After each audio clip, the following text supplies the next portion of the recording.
Hey everyone, welcome to Dog Talk, where we discuss all things Lawrence County High School athletics. I'm Autumn Blevins, and each episode I'll be joined by current students, staff, coaches, and athletes. Welcome, I'm joined today by Caitlin Ball, senior cheerleader who helped guide our team to a 5th place finish in state. Mm-hmm. What got you involved in cheerleading and why do you enjoy it? Actually, when I was around 7 years old, my neighbor Victoria, who was a fellow cheerleader of mine for many years, we were playing out in our yard because our houses are beside each other, and she was like, well, why don't you come to cheer practice with me? Because she was doing cheer at the Extreme All-Stars on the Hill when it was previously that, before it was a gym. So I was like, okay, that sounds fun. So I talked my mom into it, and we started doing like little flips and stuff out in the yard. So we were doing like cartwheels and everything, and I was like, Mom, I really want to go do this. So she took me to one of their open practices that summer before they started the season, and I guess it was just like I fell in love with it then because I hadn't really got into any other sport. I kind of just like just moving around as a child, like just was never content in really anything that I found. But when I went to cheerleading and I figured out like the music and the uniforms and the people that I met, it was just like so fun for me at that moment, and it just stuck from there. I never really wanted to try anything else after that. Oh, that's awesome. So fellow cheerleader Victoria got you started. That's awesome. There's a lot of misconceptions and stereotypes about cheerleading. What kind have you come across, or what types of conversation do you hear regarding cheerleading usually? Yeah, well, a lot of people don't get to see like the inside of cheerleading, so like people at school just like see us like on the sidelines and like doing just like stuff at games. Like they never get to see like the work that goes into it when we actually like practice, and like nobody ever really notices like that we have competitions that we do. Like some people know, but like not a lot of people know, and like so when we finish like a good placement at a competition, then they'll like give us the recognition, and they're like, oh well, they done that, but nobody gets to see like what we actually put in, like the dedication that it requires, and everybody just kind of likes to think that we're just there to cheer on the team, which we are. That's our number one. That's what we sign on for, is to cheer on our team. But with competitive cheerleading through school and All-Star, it's people just like have to think about it in such a negative light most of the time, and I really don't understand it, but they kind of just like to think of it as just like a sport for girls, and that's just the bare minimum of it. But the cheerleading world is so much bigger than that, and I wish that more people actually paid attention to it because it's quite intriguing once you actually take a time and look into it. Oh yeah. So you guys, you have the sideline cheer and you have the competition cheer. Yeah. Which do you like the best?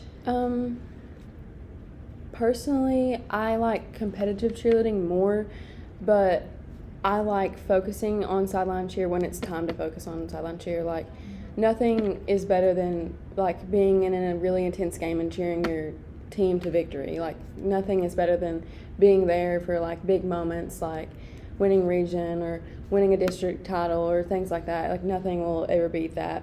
I also like doing district in-game competition. That's really fun too, when we get judged on doing in-game cheerleading, like on sidelines and everything. That's also such a fun time. So tying competitive and in-game cheerleading is my favorite, but competition is my favorite because of the music and the stunting and the tumbling that a lot of people, we don't get to display at games where people can see. It's kind of just a thing that it's like a hidden secret that we have all of these skills, and we just put them on a floor for 2 minutes and 30 seconds. So I like them equally both, but if I had to pick one, it would be competitive. I gotcha.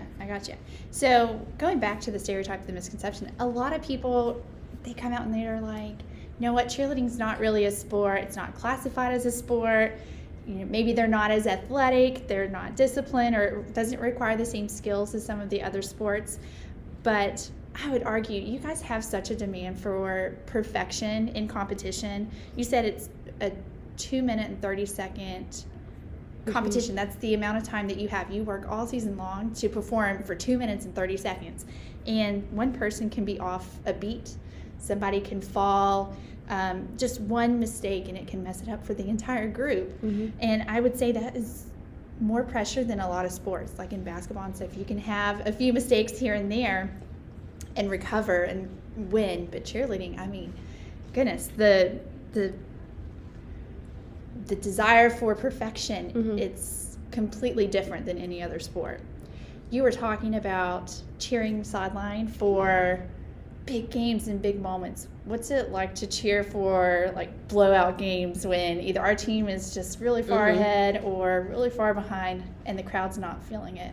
Well, we always try our best to keep everybody like involved into the game, and it is hard as a cheerleader to sit there on the sidelines of either basketball or football and be like, "Oh my gosh, we're totally demolishing this team right now."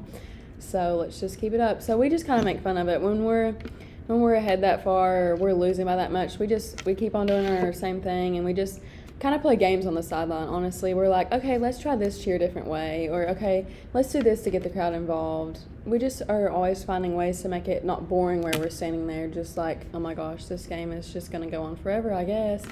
No, we just are all the time like thinking of stuff in our head, like off the brim. We're like, okay, let's just do this time and see what goes right with it or what goes wrong with it. I mean, what can it hurt? And our coaches are all in for that all the time. They're like, when you're losing a game or you're winning a game by that much, then just go ahead and have fun with it. And that's the main priority about competition or sideline cheer. It's just having fun.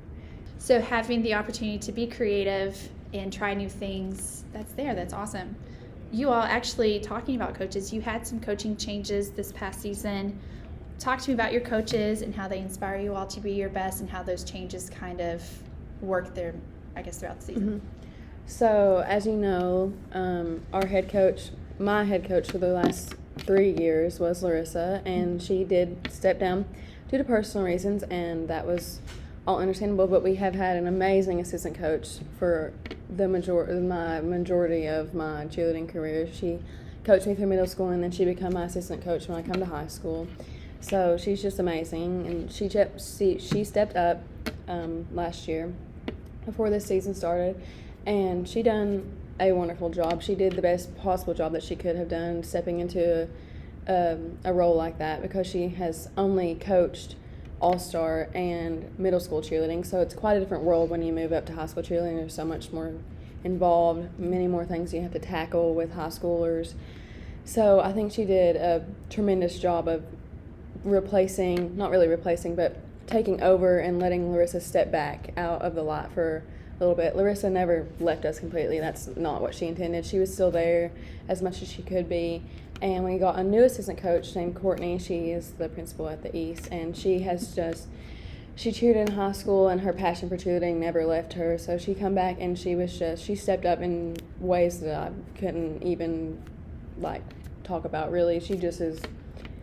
They're all amazing. They're the best coaching staff that I could have ever asked for in the last 4 years, and they have shaped me into the best person that I can imagine me being, and they are just wonderful. That's awesome. To have such a seamless transition, it doesn't happen oftentimes when you have coaching changes and stuff. So having that seamless transition probably helped you all continue your success, because you guys you performed really well in spite of any kind of coaching.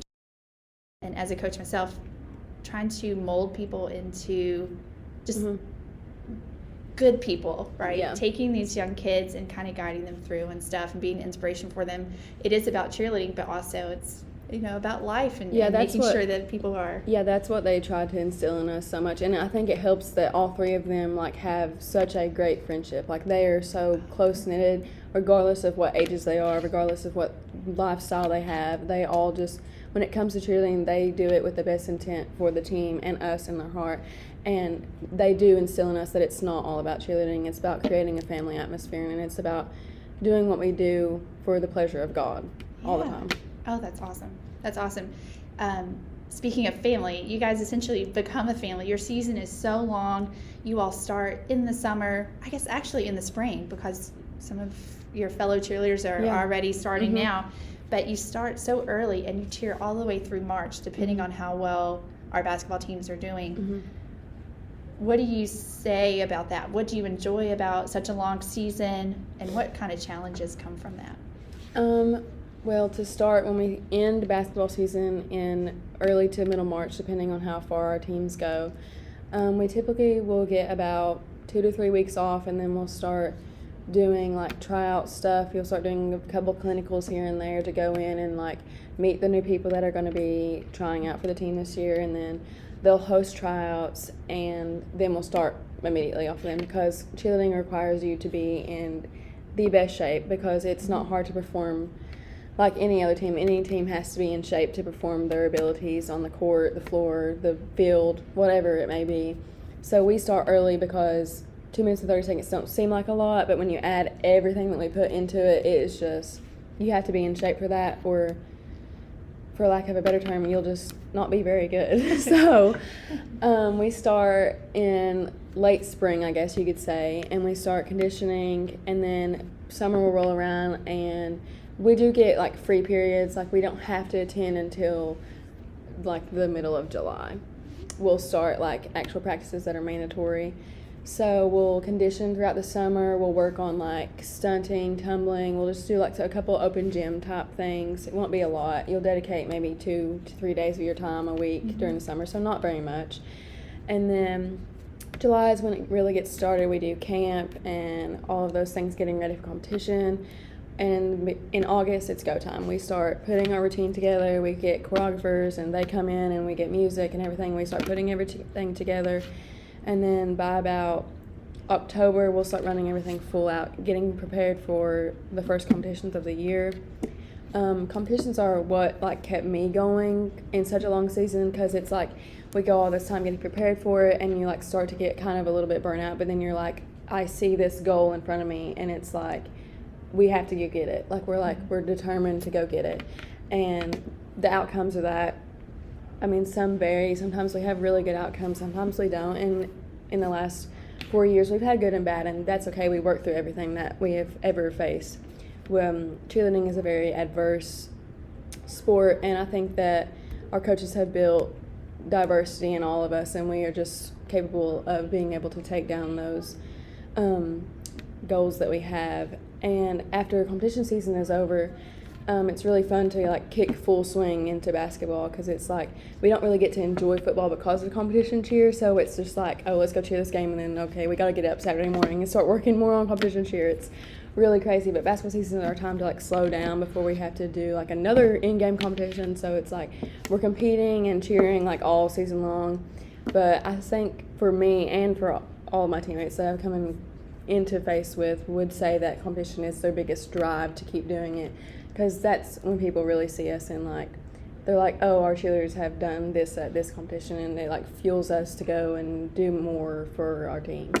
Yeah, that's awesome. And so some of your competitions, like they don't even realize that you're competing. So in districts, you guys are on the sideline competing, and nobody knows except for us. Yeah, yeah, it's crazy. Yeah, so you guys, you essentially become a family. You are pretty much with each other all year long. We honestly see each other more during competition season than we see our family at home, probably. We spend more hours in the gym than we spend at our house, counting going to school and then going straight to practice. So it's a lot. It is a lot. It's a lot of dedication, and a lot of people, like you said, they don't realize that. Yeah.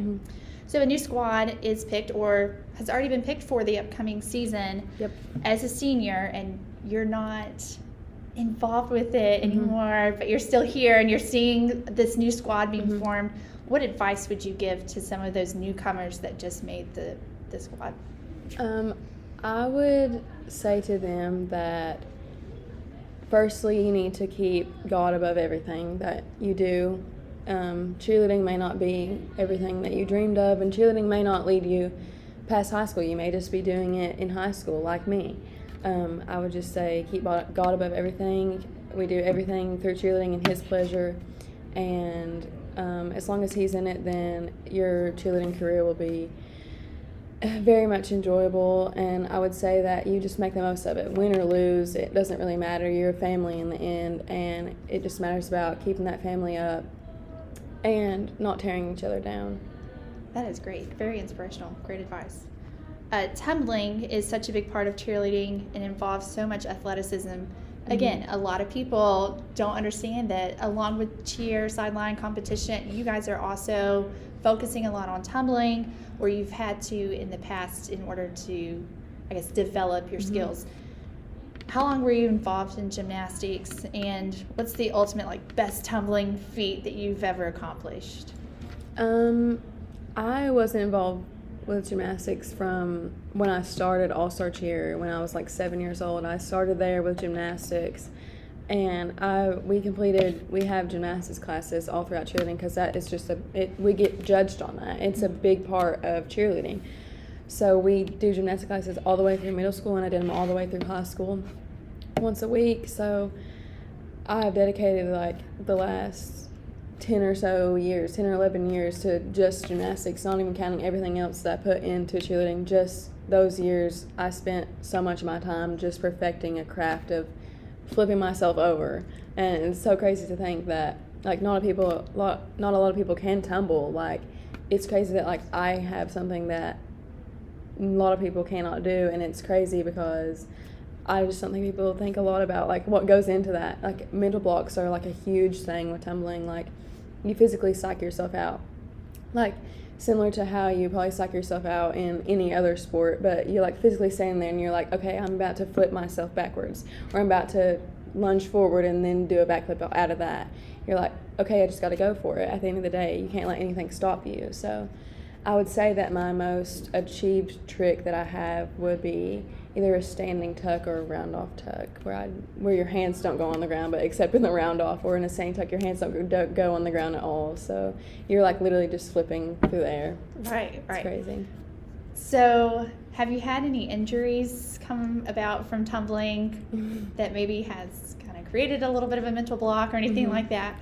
Yeah, well, when I've struggled really hard when I first got my round off tuck about touching my hands on the ground, or sometimes I would just bottom out and hit my knees, just flat fall on the ground. One time I even hit my face on the ground, which is very common in cheerleading because you had to have a lot of power to do things like that. And so that kind of shied, when I got it, it kind of shied me away from it. And also with back handsprings and round off back handsprings, over the years since freshman year I've had a back handspring. So we do those every single day, they're drilled into us. Tumbling is a huge part of everyday practice, and that puts a lot of strain on your tendon area. So I have tendonitis in both of my arms now due to tumbling because of the form and stuff like that. It's just a lot of weight putting on yourself, pushing down into the ground when you're tumbling like that. So that has created some wrist issues and tendon issues in my arms, and my ankles probably aren't the healthiest either, but it's okay. It's all worth it in the end. Gotcha. There's a lot of work and a lot of repetition. It could take a toll on your body for sure. Mm-hmm. Who has been your biggest inspiration throughout your cheerleading career? My biggest inspiration would be Larissa Skaggs. She has been more like a mother to me than just a coach. She fulfills so much more than a coach. She is the exemplar of someone that I strive to be. She has set every example in life, in cheerleading, in everything. She has shown me everything that I will need to survive in life. She has prepared me for way more than cheerleading. She has taught so many valuable lessons to not only me, to all of her athletes that she has coached, and she really likes to spend one-on-one time with every single athlete that she has ever come in contact with. So she really has made an impact on any person that has cheered for her.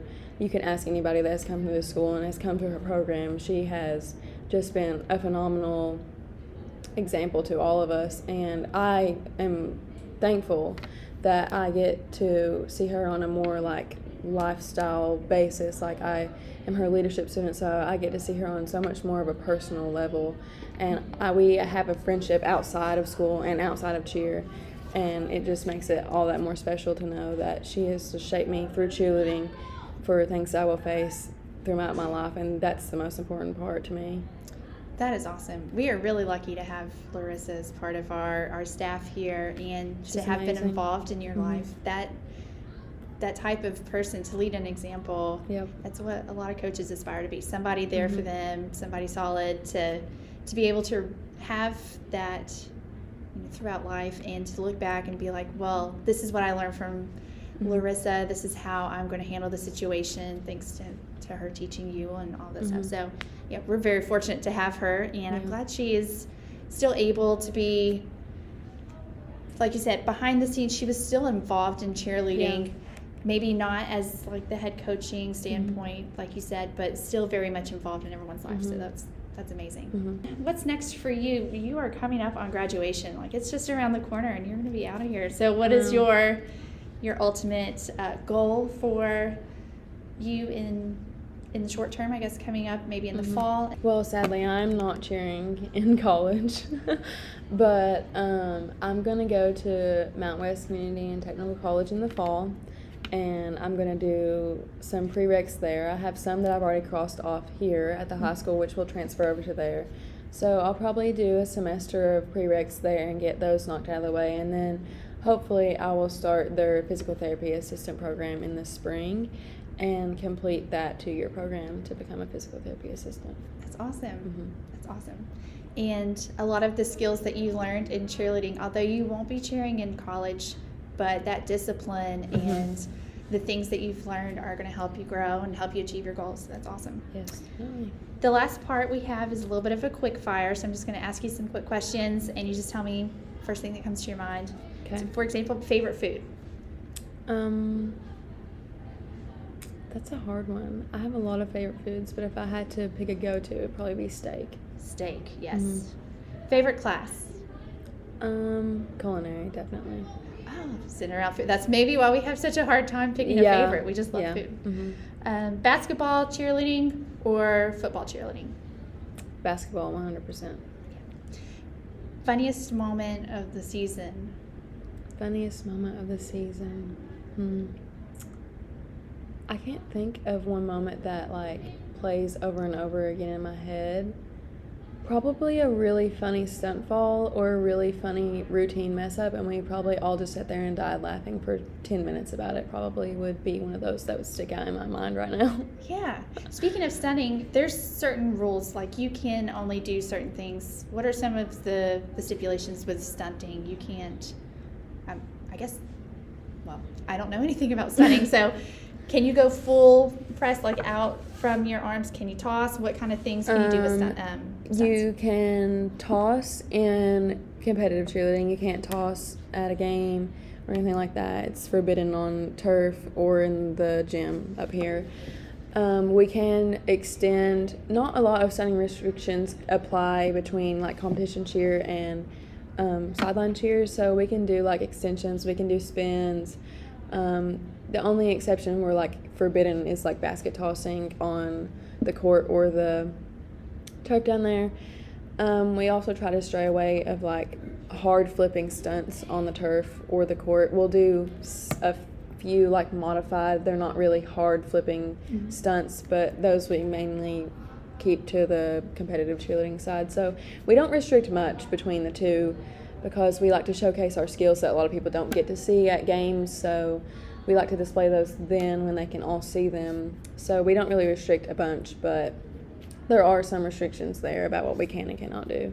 Well, I am so excited that you are here to kind of open our eyes to the cheerleading world. There's so much more that goes into it, like you said, that nobody really sees, and you guys are always, you're there, you're consistent, you're always there on the sidelines, you're doing your work, and I would argue, I mean, the time, the amount of stuff that you have to accomplish throughout an entire year is more than a lot, if not most of the other sports and teams here. I mean, you have tumbling, you have actually having to cheer during games, and you have all this other stuff and all these practices and stuff. I mean, it's so much. Yeah, it's hard to balance a lifestyle in competitive cheerleading. I mean, if it was just school cheerleading, it would be so much easier, and a lot of people don't understand that because they just see us in sideline cheering perspective.